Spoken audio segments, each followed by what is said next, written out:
Hi, I am Harshita. Real estate में एक बहुत ही इम्पॉर्टेंट चीज है कि जो भी रियल एस्टेट कंपनीज काम कर रही हैं पूरे भारत देश में या पूरे वर्ल्ड में, ये बात सभी के लिए इम्पॉर्टेंट है कि जो भी कंपनी काम कर रही हैं वो अपने जमीन का चुनाव बहुत ही सोच समझ कर करें।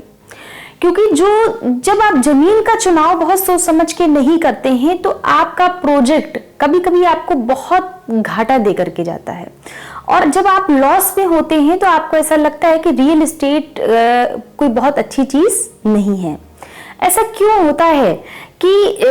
जब एक कस्टमर एक कोई भी घर खरीदने का मूड बनाता है या कोई ऐसी चीज खरीदने का मूड बनाता है तो वो अपने बजट के अनुसार ये देखता है कि हमें ज्यादा से ज्यादा सहूलियतें मिल जाएं।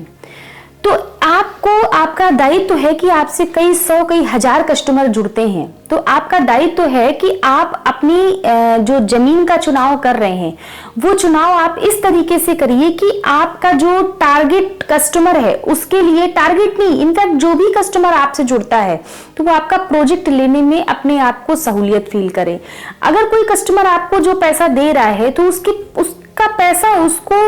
यूज लगे कि हाँ ये पैसा मैं यहाँ पे डाल रहा हूं तो ये पैसा बहुत जरूरी है।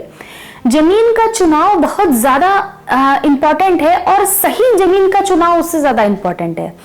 आप कई बार आप किसी के कहने से किसी जमीन पे पैसा डाल देते हैं या कोई आपको किसी ने सजेस्ट किया या आप किसी के ट्रस्ट में हैं, आपने जमीन को ले लिया, बाद में उसमें आपके विवाद निकलते हैं। तो कहने का मतलब है कि जो कंपनीज हैं ये विवाद एक पर्टिकुलर व्यक्ति झेल सकता है, कई साल उस पे मुकदमे एक पर्टिकुलर व्यक्ति झेल सकता है, लेकिन अगर एक कंपनी इस चीज को झेलती है जिसपे आपकी किसी भी तरह का आपका सरकारी रोक लग जाए या आप उस पर डेवलपमेंट ना कर पाए या डेवलपमेंट करने के बाद आपको कोई एक नोटिस आए, तो कहने का मतलब है ऐसी जमीन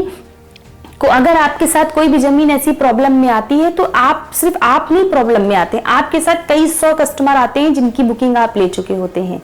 तो रियल एस्टेट में बहुत ही ध्यान में रखने की जरूरत है कि आप कितना ज्यादा अच्छी जमीन का चुनाव करते हैं और कितना ज्यादा उसे देख करके लेते हैं कि उस जमीन पे कोई लोन तो नहीं है, उस जमीन पे कोई लफड़ा तो नहीं है। कहने का मतलब है